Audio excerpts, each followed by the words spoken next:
Hello friends, कैसे हैं आप लोग। आपका बहुत बहुत स्वागत है विजुअल आर्ट्स विद मिनी में। मुझे पता है वेस्टर्न आर्ट की टाइमलाइन को लेके आप लोग वेट कर रहे थे और हाँ, मेरे लास्ट वीडियो में ही ये टर्न था बाइजेंटाइन की कला का। लेकिन कुछ प्रॉब्लम के कारण मैं वो नहीं दे पाई थी, लेकिन आप लोगों की दुआओं के कारण मुझे वापस अपना ये डेटा मिल चुका है और इसलिए मैं आज आपके लिए बाइजेंटाइन कला स्टार्ट करने वाले हैं दोस्तों। हम लोग बाकी लास्ट एंशियंट क्रिश्चियन आर्ट आरंभिक ईसाई कला पढ़ चुके हैं। अगर आपने वो वीडियो नहीं देखा है तो प्लीज़ पहले वो भी देख लें। उसका लिंक आपको डिस्क्रिप्शन बॉक्स में मिल जाएगा। एंड अगर पहली बार ये चैनल के वीडियो देख रहे हैं तो बहुत सारे प्री हिस्टोरिक से हम बाइजेंटाइन तक आ चुके हैं, तो वो सारे वीडियोस आप चैनल पे जाके देखें और पसंद आया तो लाइक कीजिए, चैनल को सब्सक्राइब कीजिए। ओके, तो आगे बढ़ते हैं, हम लोग टाइम वेस्ट नहीं करते हैं। तो बाइजेंटाइन की कला हम शुरू करेंगे। आरंभिक क्रिश्चियन आर्ट में हम देख चुके थे कि हम उसको कितने युग में पढ़ेंगे। ठीक है, आरंभिक ईसाई कला में, तो सॉरी ईसाई कला में मीन्स जो क्रिश्चियन आर्ट है, क्रिश्चियनिटी बनी थी जब, तो हम उसको दोस्तों कितने भाग में पढ़ेंगे ये हम देख चुके थे। तो हम आरंभिक क्रिश्चियन आर्ट तो एक वीडियो में देख चुके हैं। अब जो हम पढ़ेंगे वो हम बोलेंगे कि कैसे बाइजेंटाइन सेंटर बना और उस वहाँ की आर्ट कला बाइजेंटाइन कला के नाम से जानी गई। ठीक, तो इसको भी लेकिन मैं एक पार्ट में नहीं दूंगी, इसको हम 2 पार्ट्स में डिवाइड करेंगे। तो आज फर्स्ट पार्ट देंगे और नेक्स्ट टर्न में सेकंड पार्ट देंगे। ठीक है, तो दोस्तों शुरू करते हैं। बाइजेंटाइन का आज पहला भाग देखते हैं कि अब यहाँ पे क्या क्या था, आइए समझते हैं। ठीक, इसका ऐतिहासिक दृष्टि से देखते हैं तो 305 ईस्वी में, ठीक है, ईस्वी में आ चुके हैं अब हम। 305 ईस्वी के समय में डायक्लोटेनियन ने ईसाई धर्म की ग्रंथों की होली जलाई थी। मैंने आपको शायद पिछले वीडियो में बताया कि डायोक्लेटिनियन डायोक्लेटिनियन नामक जो राजा थे, 305 ईस्वी के समय उनका शासनकाल था उस समय। तो उस समय इनने क्रिश्चियनिटी का विरोध किया था। ठीक है, एक एम्परर ने विरोध किया था और दूसरे एम्परर ने उनका साथ दिया था, मीन्स उसको बढ़ाया था। किसको? क्रिश्चियनिटी को, ईसाई धर्म को। ठीक, तो जो जिसने विरोध किया था वो है हमारे डायक्लोटिनियन। देख सकते हैं आप, उनने क्या किया था, उनने जितने भी ईसाई धर्म के ग्रंथ थे उसकी होली जला दी थी, मतलब उसको जला दिया था, नष्ट कर दिया था। चर्च बने थे जो, है ना, उसको भी उनने नष्ट कर दिया था। पादरियों को फांसी दी थी, मतलब जो सेंट्स होते हैं ना, वो वहाँ के जो काम करने वाले मीन्स जो पूजा करते थे उसकी, उन लोगों को भी उनने फांसी दे दी थी। उन लोग की क्यों? क्योंकि वो क्रिश्चियनिटी फॉलो करते थे इसलिए। तो ऐसा बहुत ज़्यादा नेगेटिव काम, नेगेटिव टाइप का हो गए थे वो। हेराक्लियोसिस और जुपिटर के आदर्शों पर आधारित सम्राटों की यूनानी रोमन पद्धति की राज सत्ता समाप्त न हो, चाहे कितनी भी कीमत उसकी चुकानी पड़े। मीन्स उनकी ये थॉट था कि जो हमने रोम में पढ़ा, यूनान के देवता पढ़े, रोम पढ़े, उसमें जो जुपिटर और हेराक्लियोसिस वहाँ के गॉड थे, आपको भी पता है, उनके जो देवता थे जिससे वो पूछते थे, तो वो ये मानते थे कि कुछ भी हो जाए, मींस जो क्रिश्चियनिटी उभर रही थी, मैं आपको आरंभिक ईसाई कला के समय भी बता दिया कि कैसे रोम के समय से ही, जब रोम की एंडिंग हो रही थी तभी से ही क्रिश्चियनिटी आने लगी। दो उस समय उसको एक्सेप्ट नहीं किया था, एक्सेप्ट नहीं कर पाए थे।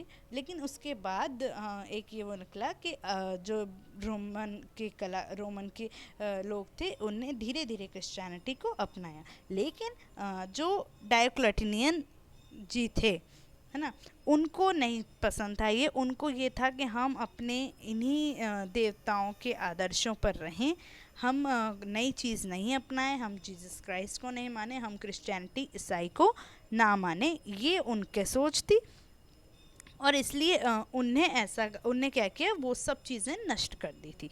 आगे देखते हैं, ये राजा तो थे बिल्कुल ऑपोजिट वाले, है ना, बिल्कुल नेगेटिव वाले। अब हमारे पॉजिटिव हीरो जो आए वो कौन थे, तो वो थे एम्परर कॉन्स्टेंटाइन। कॉन्स्टेंटाइन थे, इनने प्रथम 306 ईसा में गद्दी पे बैठे थे ये, ठीक है।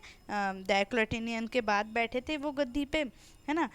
कहाँ पे बैठे थे बताते हैं। 325 ईस्वी में नाइसिया में ईसाई धर्म की प्रथम महासभा हुई, जिसमें मूर्ति विरोध की निंदा की गई और ईसाई धर्म राजधर्म घोषित किया गया। ठीक।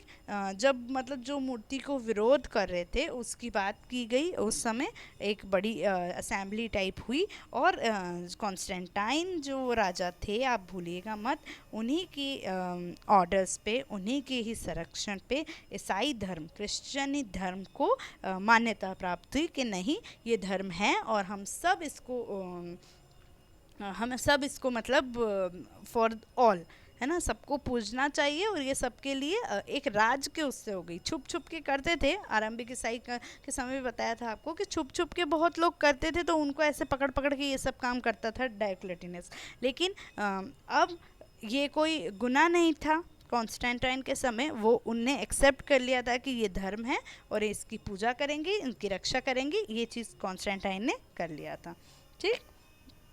आगे देखते हैं। इसका मुख्य संबंध बाइजेंटिनियम में रहा है। ठीक है। बाइजेंटियम इज़ अ प्लेस, एक प्लेस थी वो, जिसे सम्राट कॉन्स्टेंटाइन प्रथम ने 330 ईसा में अपनी राजधानी बनाया था। ठीक। उनने अपनी कैपिटल बनाया था, किसने? कॉन्स्टेंटाइन ने 330 ईस्वी में। ठीक है। 306 ईस्वी में वो गद्दी पे बैठे, लेकिन उन्होंने कैपिटल बाइजेंटियम को कब बनाया था? 330 ईसा में। एवं उसे कॉन्स्टेंटिपोल नाम दिया, मतलब उस एरिया को, क्योंकि कॉन्स्टेंटाइन नाम था उनका, तो इसलिए उस एरिया को उनने अपने नाम पे उसको राजधानी बनाई और अपने नाम पे उस जगह को क्या बोल दिया उन्हें? कॉन्स्टेंटिपोल। कॉन्स्टेंटिपोल 330 में बना, उससे पहले उसका नाम क्या था? बाइजेंटियम था। तो आप ये चीज़ नहीं भूलिएगा। आगे, इससे पहले बाइजेंटियम की ग्रीक साम्राज्य की पूर्वी राजधानी माना जाता था। मींस ग्रीक साम्राज्य था, उसकी भी ईस्ट की राजधानी, मतलब ईस्ट एरिया की, पूर्व की क्षेत्र की राजधानी बाइजेंटियम को माना जाता था। इसका कला विस्तार लगभग 1453 1453 ईस्वी तक रहा, जब तक, मतलब बाइजेंटाइन आर्ट का, ठीक है, जब तक 1000 वर्ष पुरानी एशिया की ईसाई राजधानी कॉन्स्टेंटिनोपल बाइजेंटियम में जो है में तुर्की ने अधिकार कर लिया। ठीक है। तो इसका मतलब जो था 1453 ईस्वी, 330 ईस्वी से 1453 ईस्वी तक रहा। कब तक? जब तक वहाँ पे टर्की का अधिकार नहीं हुआ था। मतलब वो इन्वेडर्स हैं, देखिए, एक के बाद एक, मैंने आपको बोला है कि ये कहानी चलती जाती है, किसी का समय आता है, किसी का समय जाता है, कोई आपका वो उसमें अटैक करेगा तो अब उनका हो जाएगा। तो जब तक टर्की अटैक नहीं हुआ था तब तक वहाँ पे इनका राज और ऐसा काम चलता रहा। ठीक। आगे देखते हैं। तो सम्राट कॉन्स्टेंटाइन के आदेश से ईसा के मकबरे की खोज के लिए उत्खनन कार्य आरंभ हुआ। अब देखिए, ईसाई धर्म को अपनाया उनने, बिल्कुल उनने बोला कि नहीं, जो जीसस क्राइस्ट हैं, ईसा मसीह हैं, वो गॉड थे और उस हिसाब से हमको दिशा दिखा के गए, जो भी उनका मानना होता था, और हमें उसको फॉलो करना है। ये चीज़ हमारे कॉन्स्टेंटाइन ने एक्सेप्ट कर ली थी। अब कॉन्स्टेंटाइन ने उसको एक्सेप्ट किया तो सिर्फ ऑब्वियसली अगर वो इतना बढ़ावा दे रहे हैं तो उनको जो हर चीज़ के पीछे का रिसर्च होता है उसको भी उनने बढ़ावा दिया और उनने ये जगह को ऐसा आदेश दिया कि जहाँ पे ईसा मसीह का डेथ हुआ था उस प्लेस को, उस मकबरे को खोज कीजिए, उसका उत्खनन कार्य को शुरू कीजिए। तो सूली के वास्तविक स्थान का पता लगने पर सूली तथा पुनर्जन्म के स्मरण में विशेष भवनों का निर्माण हुआ। मीन्स जिस जगह पे ईसा मसीह ने सूली पे चढ़े थे उस जगह का भी उनने फाइंड किया और वहाँ पे भी अलग अलग पैलेसेस बनने लगे। बेथलहम ने ईसा के जन्म का स्थान भी खोज लिया था। किसने ईसा के जन्म का स्थान किसने खोजा था? तो दोस्तों, बेथलहम ने ईसा के धर्म का, जो ईसा का जहाँ जन्म हुआ था वहाँ की स्थान को खोजा था और वह भी सुंदर स्मारक वहाँ भी बनाया था कि वहाँ पे ऑब्वियसली गॉड का जन्म हुआ है तो वहाँ भी उन्होंने अलग स्मारक बनाए थे। ओलिव्स पहाड़ी पर सूली से उतरने के पश्चात ईसा के 2 पद चिन्ह बने हैं, वह भी एक स्मारक बनाया गया है। अब वो मतलब उस ओलिव्स पहाड़ी पे जहाँ पे ईसा जी सूली पे चढ़े थे, तो माना जाता है, तो वहाँ पे जब उन्हें उतारा था तो भी उनके पद चिन्ह, जो पैर के चिन्ह वहाँ जहाँ पड़े थे, वहाँ पे भी एक स्मारक के तौर पे बनाया गया। वो तो ये हमारा धार्मिक कल्चर ही है। क्या है कि हमें जहाँ भी ईश्वर के साक्ष्य मिलते हैं, हम वहाँ पे एक एज अ स्मारक, एज अ मेमोरी, जो भी मंदिर मस्जिद इनका निर्माण करते हैं। ठीक है, कोई भी स्मारक पैलेसेस इसका निर्माण करते हैं। तो वही चीज़ वेस्टर्न समय पे भी उधर बाइजेंटियम में भी हुई थी। ठीक, आगे देखते हैं। रोम में सेंट पीटर तथा सेंट पॉल नामक ईसा के 2 प्रमुख शिष्य थे। ईसा के कौन 2 प्रमुख शिष्य थे? मोस्टली दोस्तों वेस्टर्न आर्ट की बहुत सारा काम है, बहुत पेंटिंग्स हैं, स्कल्पचर्स हैं, रिलीफ्स हैं, जिसमें सेंट पीटर और पॉल का बहुत ही ज़्यादा वर्णन है। तो ये कौन थे? तो ये ईसा के 2 प्रमुख शिष्य माने जाते हैं, जो बहुत सी पेंटिंग्स में उनके साथ दिखते भी हैं। आप देखिएगा तो आपको मिलेगा, मतलब देखेंगे आप कि वो कौन है। ठीक, 2 प्रमुख शिष्यों के अवशिष्ट चिन्ह खोजने के प्रयत्न आरंभ हुए और वेटिकन नामक पहाड़ी पर भूमि को समतल करके एक विशाल मंडप का निर्माण किया गया। ठीक है, इनके भी अवशिष्ट चिन्ह को खोजने, एक्सकेवेशन का काम इनने शुरू किया और वेटिकन नामक जो पहाड़ी थी उसके भूमि को एक विशाल मंडप के उस पर पेविलियन जैसा निर्माण किया। ठीक, अब चतुर्शती के पूजा गृहों का निर्माण प्रायः आबादी के निकटतम हुआ, मतलब जहाँ पे लोग रहते थे, चतुर्थ शती में। ठीक, चतुर्थ शती में जहाँ पे लोग रहते थे, ये 4th सेंचुरी लीजिए आप, 4th सेंचुरी AD ईस्वी, है ना। तो 4th सेंचुरी ईस्वी में पूजा गृह का निर्माण प्रायः आबादी के निकट हुआ, है ना। कॉन्स्टेंटाइन के राज्य शासन और क्रिश्चियनिटी डेवलप करने, क्रिश्चियनिटी एक्सेप्ट करने के बाद की बात हो रही है यहाँ पे। तो उसमें उस जगह पे जहाँ पे लोग बहुत रहते थे, उसके आसपास वहाँ पे पूजा गृहों का निर्माण हुआ। केवल कुछ ही नगरों में राजकीय भवन तथा चौराहेवर्ती खुले एवं बाहरी स्थानों में और मुख्य बाजारों में पूजा गृह अथवा प्रार्थना घर के हेतु भूमि प्राप्त हो सकी थी। मीन्स कुछ ही एरिया में उस इधर इधर पे टेम्पल, चर्च और पूजा गृह बनाने के लिए भूमि का वो भूमि मिल पाई थी। ठीक, अब देखते हैं हम लोग को, जो हम लोग ने पढ़ना है दोस्तों, 2 वीडियोस से कंप्लीट करेंगे, पर क्या क्या चीज़ें होती है एक बार उसको डिस्कस करते हैं अपन। बाइजेंटाइन की कला के रूप, है ना, कौन कौन से कला यहाँ पाई जाती है, इस तरह के क्वेश्चंस आते हैं, इसलिए मैंने इसको अलग से डिस्क्राइब किया है। ठीक, तो भवन वास्तु सबसे पहले आपको पता है। आर्किटेक्चर में क्या क्या मिलेगा? तो आर्किटेक्चर में मिलेगा आपको बेसिलिका, केंद्रीय भवन जिसको सेंट्रल बिल्डिंग बोलते हैं, गुंबद युक्त बेसिलिका, मतलब देखिए एक तो नॉर्मल बेसिलिका होती हैं, है ना, जहाँ पे पूजा अर्चना होती है, और दूसरा अब बेसिलिका हम लोग रोम में देख चुके हैं, एंशियंट क्रिश्चियन में भी देखा है, लेकिन अब बाइजेंटाइन के समय बेसिलिका में गुंबद मतलब डोम भी बनने लगे थे, और दूसरा क्रॉस के आकार के चर्च। ये 4 मेन आर्किटेक्चर, मेन पूजा स्थल बाइजेंटाइन के समय बने थे, ये आप लोग बिल्कुल भी मत भूलिएगा। आगे देखते हैं, तो मूर्ति शिल्प कौन से? स्टोन के और मेटल के, कास्ट के और प्रस्तर के मूर्ति शिल्प मिले हैं। आगे मणिकुट्टिम, मोज़ाइक सबको पता है, एंशियंट क्रिश्चियन आर्ट का वीडियो देखा होगा तो उसको मैंने पूरा डेफिनेशन से डिस्क्राइब किया था कि होता क्या है मणिकुट्टिम, कैसे छोटे छोटे कलरफुल, चाहे वो कांच हो या पत्थर वगैरह हैं, उनसे बनाते हैं। देख लीजिए, पूजा गृह के भित्तियों पर छोटे छोटे रंगीन कांच या पत्थर के टुकड़े जोड़कर चित्रों की रचना की गई थी, जो खिड़कियों तथा दरवाज़ों से आती धूप तथा मोमबत्तियों के प्रतिबिंब प्रकाश से अद्भुत वातावरण की सृष्टि करते थे। ठीक, पूजा गृह की जो वॉल्स हैं उस पर छोटे छोटे रंगीन कांच या पत्थर, उससे हम ना जोड़ जोड़ के और चित्रों की संरचना करते थे। फिर बोलते थे कि जैसे खिड़कियों से या कोई भी लाइट, सनलाइट आता था तो वहाँ पे रिफ्लेक्शन मिलता था और अलग ही माहौल हमको मिलता था। उधर मोमबत्ती कैंडल्स भी जलते थे, तो उससे भी जो एटमॉस्फेयर था वो अलग ही दृश्य क्रिएट करता था, अगर वो मोज़ाइक में मतलब मणिकुट्टिम से बना रहता था। ठीक, लेकिन दोस्तों सिर्फ मोज़ाइक वॉल्स पे सिर्फ मोज़ाइक का काम बाइजेंटाइन में नहीं है, म्यूरल्स जो भित्ति चित्र रहते हैं वो भी था। क्या था वो देखिए तो क्या होता था कि अब आप खुद ही सोचिए कि कांच वगैरह वो बहुत टेसेरा जिसे बोलते हैं, मैंने बताया था पिछले वीडियो में आपको, तो वो चीज़ें बहुत वैल्यूएबल होती थी। मतलब हर कोई और हर प्लेस पे वो अफोर्ड नहीं कर पाते थे कि हम हर जगह पे वही बना दें, नहीं, इकोनॉमी का भी ध्यान रखना पड़ता था, तो वो अफोर्ड नहीं कर पाते थे। तो उन जगहों पे वहाँ पे म्यूरल्स भी बनते थे, मतलब भित्ति चित्र पेंट करते थे। तो मणिकुट्टिम चित्रों के मूल्यांकन होने के कारण, मतलब बहुत मूल्य एक्सपेंसिव होता था, साधारण पूजा ग्रहों को प्रायः फ्रेस्को और टेम्परा, दो टेक्निक्स है, फ्रेस्को और टेम्परा, इन टेक्निक से म्यूरल्स भी अलंकृत किए जाते थे। आगे अब आते हैं पोथी चित्र, जो मैन्युस्क्रिप्ट पेंटिंग होती है, पोथियों पे जो चित्र मिलते थे।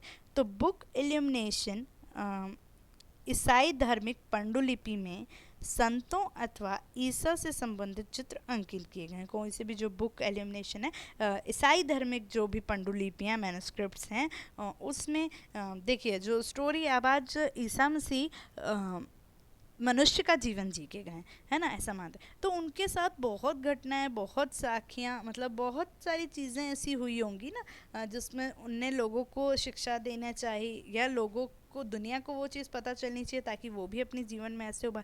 तो ऐसे बहुत सारे सीन्स थे। तो यही सीन्स हमको, हम चाहे कोई सी भी अब आज इंडियन पर्सपेक्टिव से देखें तो हमें भी हम जो रामायण महाभारत मैन्युस्क्रिप्ट्स पढ़ते हैं तो वो क्यों पढ़ते हैं, ताकि हमें उनका ज्ञान हो सके कि ईश्वर ने, जब ईश्वर खुद मनुष्य थे तो उनने क्या किया था। तो वही चीज़, सेम चीज़ क्रिश्चियनिटी में भी है कि जब ईसा मसीह थे तो उनसे रिलेटेड उनके सेंट्स, है ना, सेंट पीटर, सेंट पॉल्स, इनसे रिलेटेड जो पेंटिंग्स हैं वो मैन्युस्क्रिप्ट्स में मिले हैं। क्योंकि कहते हैं ना कि इतना अच्छे से शब्द वर्णन नहीं कर पाते जितना कि चित्र करते हैं, तो इसलिए इस तरह से भी जो मैन्युस्क्रिप्ट्स हैं, पांडुलिपियाँ हैं, पोथी चित्र हैं, पोथी हैं, उनमें पेंटिंग्स भी प्राप्त हुई हैं, जिससे हम उनकी स्टोरीज़ को बयां करते थे। ठीक, कहीं पे हाशिया का भी प्रयोग है और बेल बूटे से अलंकृत किया गया। कितनी सारा पेंटिंग्स है। हाशिया मतलब आपको बता दें, बाउंड्रीज होती है, सबको पता है, पेंटिंग की बाउंड्रीज है, उसका भी यूज़ किया गया है। और बाउंड्रीज पे बेल बूटे, लीव्स, फ्लावर्स, ये सब भी सुंदर से बनाए गए। ठीक, आगे देखते हैं तो आता है लघु चित्र। छोटे आकार के फलकों पर घरेलू पूजा तथा छोटे स्थान पर बने पूजा गृह में रखने हेतु काष्ठ फलकों पर बनाए जाते थे। ठीक है, स्मॉल लकड़ी के फलक हों, या है ना, छोटे आकार के या कपड़े के भी कुछ होते हैं, उस पर वो घरेलू पूजा के लिए एक छोटे, उसमें मिनिएचर्स का हम आपको सबको पता है, लघु चित्र एक छोटे फॉर्म में भी पेंटिंग्स यहाँ पे बनती थी। ठीक है, तो ये सबको अब हम डिटेल में पढ़ने वाले हैं दोस्तों। जो जो चीज़ें मैंने आपको डिस्कस कर दी कि ये सब तरह की पेंटिंग होती है, वो सब पढ़ेंगे। एक और, चलिए, और है, ये भूल ही गई थी। ठीक है, तो पैनल चित्र क्या होता है, जिसको बोलते हैं आइकॉन बोलते हैं। देखिए, पूजा गृह की वेदिका पर रखने हेतु लकड़ी के फलके पर चित्रांकन किया जाता है। जो वेदिका होती है ना, जो अल्टार होती है, आपको पता ही है, मैंने पिछली बार बताया था। तो उसमें लकड़ी के लकड़ी के फलकों पर, लकड़ी के ठप्पों पर चित्रांकन किया जाता है। ये चित्र बड़े आकार में भी बनते थे। इसमें द्विफलक, त्रिफलक तथा बहुफलिक भी बनते थे, जिनमें 2, 3 अथवा कई फलक जुड़े रहते थे। इन्हें पुस्तक के भांति झोला अथवा बंद कर दिया जाता। तो मतलब बहुत सारे 1, 2, 3 ऐसे लेयर्स भी बनती थी, जिसको भी एक साथ जोड़ देते थे। तो वो चीज़ें भी क्या होता है, उसी को पैनल चित्र कहते हैं। आगे हम पढ़ेंगे। वो चीज़ें यहाँ पे बहुत यहाँ पे मिलती थी चर्चेज़ में। अब ये सब चीज़ें डेकोरेशन के पर्पज़ से यूज़ होती थी, लेकिन सबका सब्जेक्ट मोस्टली क्रिश्चियनिटी ही रहता था। और कौन कौन से प्रकार हैं, तो वस्त्रों, पर्दों, टेपेस्ट्री, दर्पण पृष्ठ तथा दैनिक उपयोग के अन्य उपकरण पर भी धार्मिक आकृतियाँ अथवा प्रतीक रूप बनाए जाते थे। मीन्स धार्मिक आकृति बनेगी, या तो मैंने कहा था ना, उनका सब्जेक्ट रिलीजियस ही रहता है, या तो सिंबल्स, प्रतीक जो भी, वो भी क्या है, वो भी हम जोड़ते तो ईसा मसीह से ही, जीसस क्राइस्ट से ही हैं। तो वो सब चीज़ें जो है एक प्रकार से मेरे हिसाब से सिर्फ रिलीजियस के इर्द गिर्द ही थी। ठीक, तो अब हम वास्तुकला देखते हैं। देखिए, रोम का वास्तुकला देखा, ग्रीक का देखा, एंशियंट क्रिश्चियन का देखा, अब इसका देखते हैं। सबका कुछ कुछ चेंजेस है और सबका कुछ कुछ इंटरेस्टिंग काम यहाँ पे देखने को मिलता है। तो आगे देखते हैं क्या है। समस्त बाइजेंटाइन क्षेत्रों में दो प्रकार की वास्तु परंपरा थी। ठीक, एक तो ईंट से निर्मित और दूसरी पत्थर से। ईंट और पत्थर, इन दो तरह से इनका निर्माण हुआ था। ईंटों से निर्मित वास्तु के क्षेत्र थे केंद्रीय तथा निम्न प्रदेश। कौन से थे उसमें? कस्तुंतुनिया, यूनान, बाल्कन क्षेत्र, दक्षिणी पश्चिम रूस, मेसोपोटामिया तथा मिस्र। यहाँ पे जो है ईंटों से निर्मित वास्तु, ईंटों से निर्मित पैलेसेस पाए जाते थे। साथ ही साथ पत्थर से भी निर्माण की परंपरा हुई। तो ये कहाँ पे था? अर्मीनिया, काकेशस क्षेत्र, अनातोलिया, सीरिया, क्रीट और साइप्रस। यहाँ पे जो है पत्थरों के आर्किटेक्ट, पत्थरों की वास्तु हमको मिलती है। जहाँ पत्थर का प्रयोग होता था वहाँ अर्धवृत्ताकार मतलब सेमी सर्कुलर डोम, आप समझते होंगे, इस तरह का होता है सेमी सर्कुलर। ठीक है, उस तरह का डोम गुंबद बने हैं। और जहाँ ईंटों के भवन थे वहाँ पे ओवल ऐसा बना है। बता रही हूँ आगे, ये देखिए आप, ये जो है ये सेमी सर्कल है।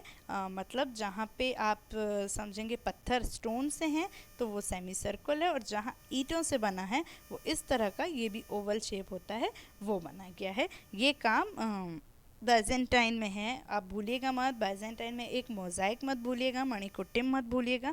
और दूसरी चीज़ जो है बहुत इंपॉर्टेंट, कि वहाँ पे डोम बहुत सुंदर तरीके से और बने हैं, वो भी आप नहीं भूलिएगा। देखिए अब इसको अच्छे से समझते हैं। बाइजेंटाइन वास्तुकला से सबसे विशिष्ट विशेषता एक वर्ग आधार या अष्टकोणीय आधार या गोलार्धिक गुंबद है। क्या है ये? इस तरह से देख रहे हो आपको, एक मिनट, जो अर्धकोलिक बाइजेंटाइन वास्तुकला में सबसे विशिष्ट विशेषता एक वर्ग आधार, मतलब जो आपका हेमिस्फीयर होता है उस तरह का डोम आपको मिलेगा। ये दिख रहे हैं आप, ये दूसरा अष्टकोणीय आधार, मतलब जो यहाँ पे 8 एंगल से बन रहा है नीचे का वो वाला गुंबद, और दूसरा गोलार्धिक गुंबद है। ठीक, ऑक्टागोनल जिसको बोलते हैं आप, है ना, स्क्वायर बेस पे। मतलब आप समझिए कि ये जो बेस है, पहले ऐसा नहीं होता था, पहले सीधे डोम बनते थे और ये इस तरह से बनते थे। मैं आपको एकदम नॉर्मल इस पर बता दी हूँ आम भाषा में, कि पहले ये बना के और ऐसा डोम बन जाता था। ठीक है, लेकिन अब क्या हो रहा था, अब यहाँ पे ये पहले स्क्वायर बेस अलग बनाते थे, उसके ऊपर फिर ऐसा एक इसको जो बोलते हैं, और ऊपर से फिर यहाँ डोम खड़ा करते थे। तो ये चीज़ डिफरेंस थी पहले से और अभी तक। धीरे धीरे चेंज आई, वो बात है। गुंबदाकार छत की वरीयता का कारण उसकी गरिमामय और प्रमुख उपस्थिति थी, जो ईश्वर की आराधना के लिए पवित्र होने के लिए बहुत उपयुक्त है। गुंबद आकाश या स्वर्ग का प्रतिनिधित्व करता था। आपको मैंने पहले भी ये चीज़ बताई है, आई थिंक, कि वो ये समझते थे कि वो ईश्वर की आराधना के लिए पवित्र मानते थे। वो क्या बोलते थे कि अगर इसमें एक गुंबद है, मीन्स हम बोलते हैं जैसे कि आसमान में ईश्वर हैं, है ना, और स्वर्ग का प्रतीक, तो वो चीज़ें गुंबद को एक पवित्रता के लिए यूज़ में लाते थे, पवित्रता के लिए सिंबलाइज किया जाता था। इसलिए वहाँ के वास्तु में डोम्स, गुंबद पाए जाते हैं। ठीक है, और अलग अलग स्टाइल के पाए जाते हैं। देखिए, पहले स्वर्ण युग के दौरान, पहला जो स्वर्ण युग था उसके दौरान गुंबद के निचले हिस्से की खिड़कियों में छेद दिया जाता था। ये आप देखें, मैं बता रही हूँ, ये वाला जो निचले हिस्से की वो है ना, उसमें छेद कर दिया जाता था। फिर दूसरे स्वर्ण युग में गुंबद में एक गोलाकार दीवार को ढोल कहा, जिसमें खिड़कियों को काट दिया गया। इंटीरियर में रोशनी का मुख्य स्रोत थे। अब देखिए फिर क्या किया, पहले तो ये जो सीधे ढले हुए थे वहीं पे खिड़कियां कर देते थे। अब क्या करते थे, एक सपाट पहले दीवार ये चीज़ बनाते थे और उसके ऊपर गुंबद खड़ा करते थे, और यहाँ पे खिड़कियों का काम वो कर दिया करते थे, ऐसा कहना चाह रहे हैं। आगे देखिए, ये तो आपका डोम की बात हो गई। अब देखते हैं स्तंभ। स्तंभ किस प्रकार के थे? स्तंभ हम लोग बहुत अच्छे से रोम में भी देखे हैं, ग्रीक में भी देखे हैं, तो इसमें भी देखते हैं। स्तंभ मोनोलिथ थे। मोनोलिथ आप सबको मैं बता चुकी हूँ, टेस्ट है मोनोलिथ क्या होता है। देखिए, तो इसका मतलब है उन्हें एक ही पत्थर को काट दिया जाता था। मतलब देखिए दोस्तों, ग्रीक में बताया था मैंने, आपको याद होगा तो, डोरिक में बताया, डोरिक था, है ना। तो उसमें क्या बोला था कि मान लीजिए कि वो बड़ा है, वो पिलर इतना बड़ा है, इसका मतलब ये नहीं है कि वो ऐसे ही एक ही उससे बना था। हमने क्या बोला था कि वो इंडिविजुअल बहुत सारे पार्ट्स बनाते थे और उसको किसी भी एक मटेरियल से या जो भी उनके पास होता होगा उससे वो जोड़ के एक खड़ा करते थे। ये चीज़ थी यूनान में। लेकिन यहाँ पे क्या है, यहाँ पे कह रहे हैं कि मोनोलिथ था, मतलब एक ही पत्थर से उसको काट दिया जाता था। बाइजेंटाइन में आयोनिक, कॉरिंथियन और कॉम्पोजिट कैपिटल का उपयोग किया गया। इन तीन का हुआ गया है, डोरिक, टस्कन नहीं।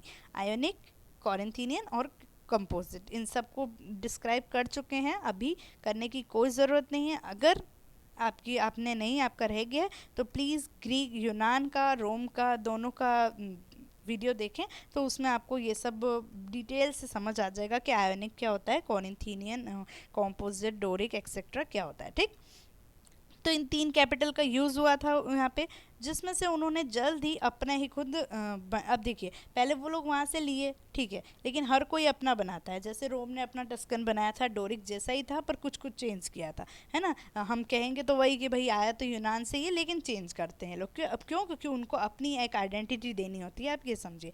तो अब जब बाइजेंटाइन में तो इतना चेंजेस आ गया था, क्रिश्चियनिटी आ गई थी, तो उनको अपना भी तो कुछ नया लाना है। उन्हें तो वो बोलेंगे कि तुम तो बोलोगे कि तुम ग्रीक का ही कॉपी कर रहे हो, रोम का ही। तो धीरे धीरे पहले उन लोगों ने इन तीनों शैली में ज़रूर बनाया, तीनों स्टाइल में इसमें, लेकिन फिर धीरे धीरे इनने अपना क्या किया, एक नई चीज़ डेवलप कर ली। क्या था वो?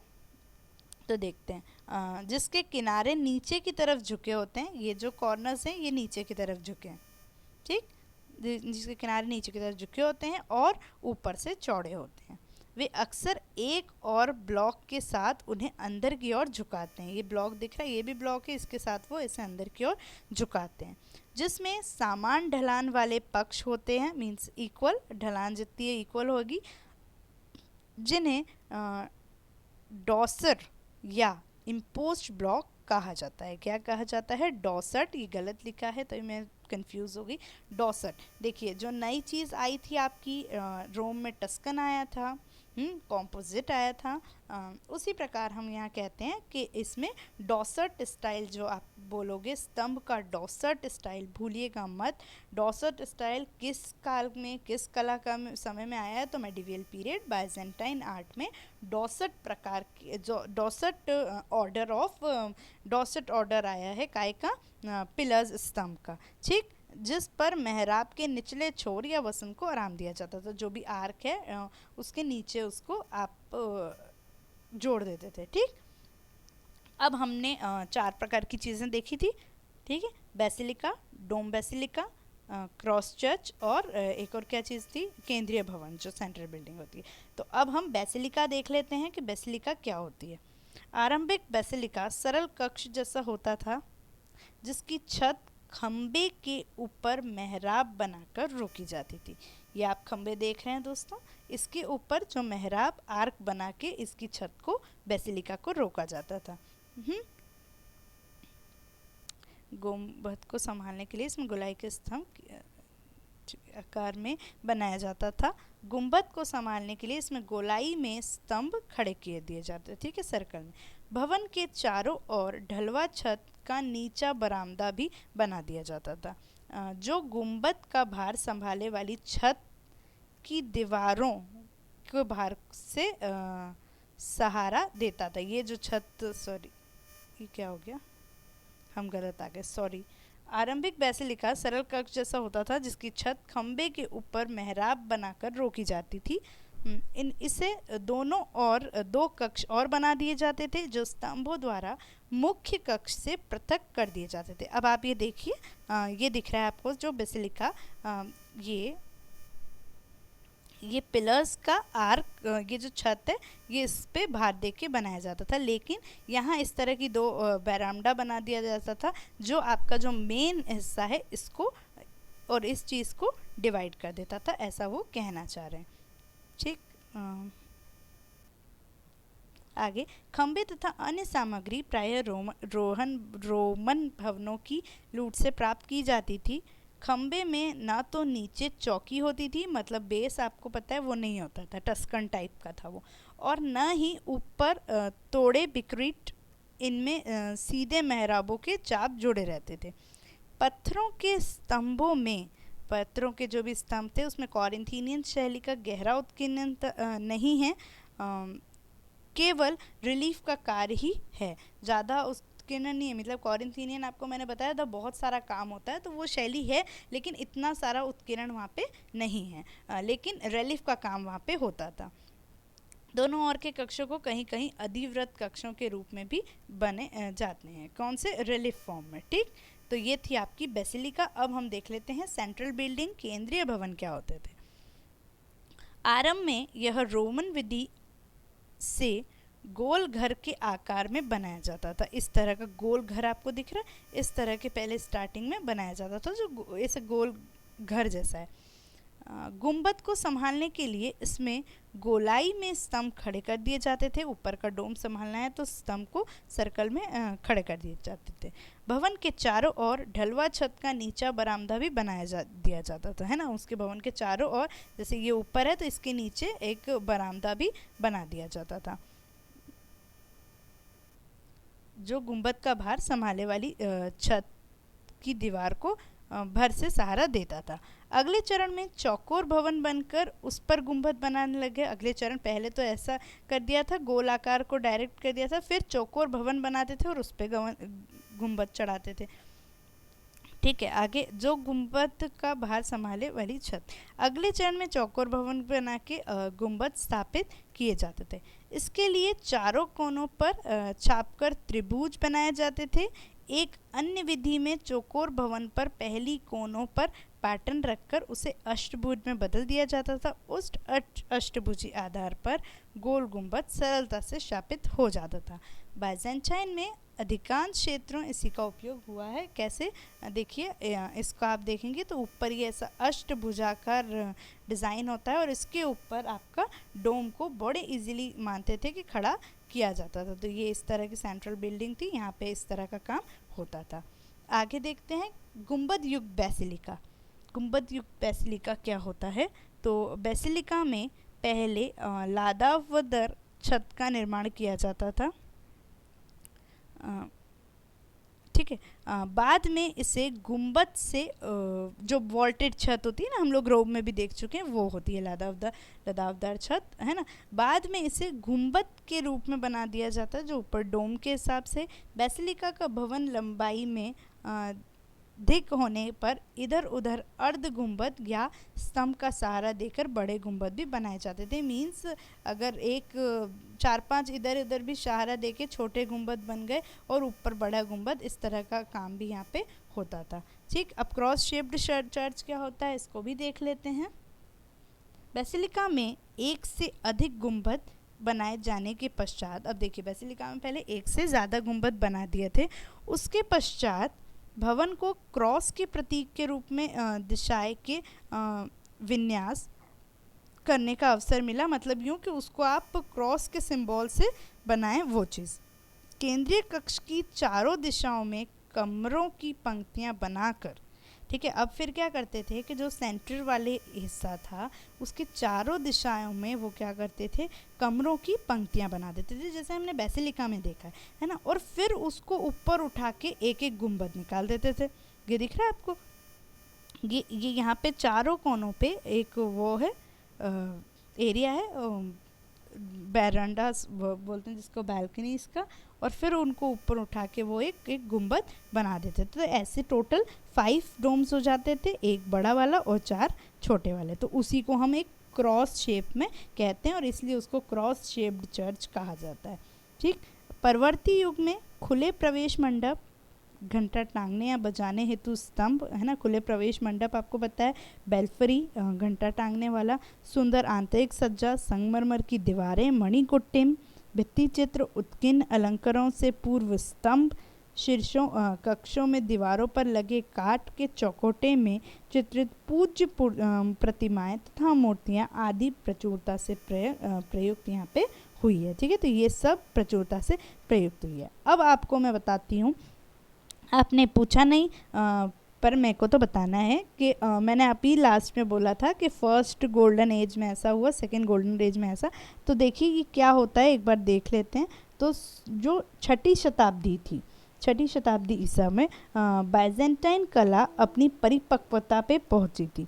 कौन थे उस समय राजा? जस्टिनियन। जस्टिनियन के तहत पहली स्वर्ण युग कहा, मतलब वो कॉन्स्टेंटाइन ने स्टार्ट किया, लेकिन हर चीज़ का एक गोल्डन एज आता है। तो कब आया था? जस्टिनियन जब राजा थे, कब थे वो? 525 से 565 ईस्वी में थे। और वो जो समय था वो पहला स्वर्ण युग बाइजेंटाइन का माना जाता है। कब? जस्टिनियन किंग के राज्य में। इस समय क्या क्या बना? तो हजिया सोफिया कॉन्स्टेंटिपोल का, सैन विटेले रेवेना इटली हम देखेंगे अभी, और पवित्र प्रेरितों के चर्च कॉन्स्टेंटिपोल।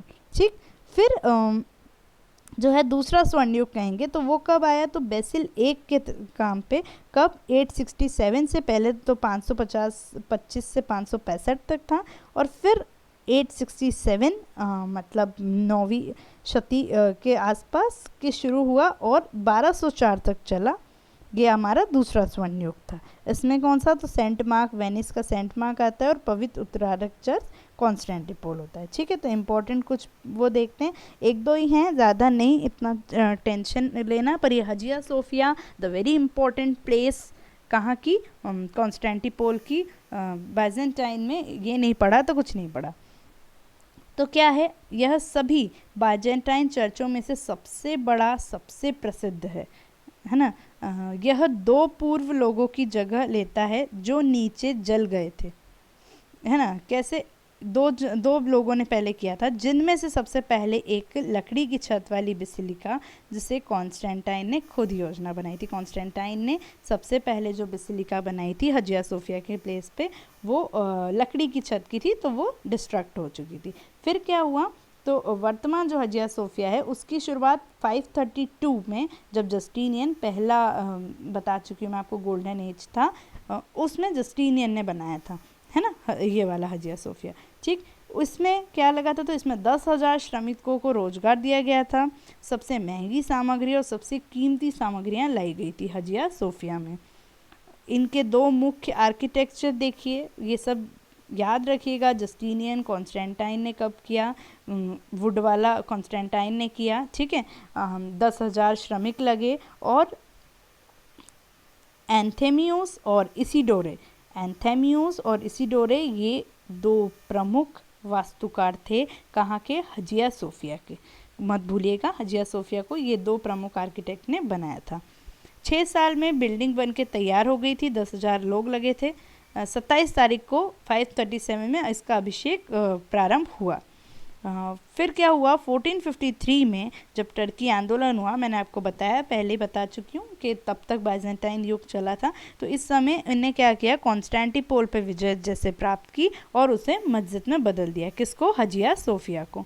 फिर क्या हुआ? जब 1929 में अर्थक्वेक्स ने भी बहुत डिस्टर्बेंस किया, है ना, जो भूकंप वगैरह आते हैं उससे भी बहुत डिस्ट्रक्शन हुआ, और 1929 में बाइजेंटाइन संग्रहालय में इसको बदल दिया, इसकी मरम्मत वगैरह करवाई और इसका बाइजेंटाइन म्यूजियम में बदल दिया। इसकी लेआउट योजना लगभग आयताकार है, मतलब रेक्टेंगुलर है, ये देखिए आप। ठीक है, जिसकी लंबाई 76 मीटर और चौड़ाई 67 है। 76/67 इजीली याद हो जाएगा। कैथेड्रल के प्रमुख क्षेत्र मुख्य मंडली हॉल है, ये असेंबली हॉल आप देख सकते हैं, और दोनों पर 2 मंजिलों के गलियारे हैं। ये दिख रहा है, देखिए, 1 मंजिल, ये 1 मंजिल और ये 2 मंजिल। ठीक है, 2 मंजिलों के गलियारे हैं।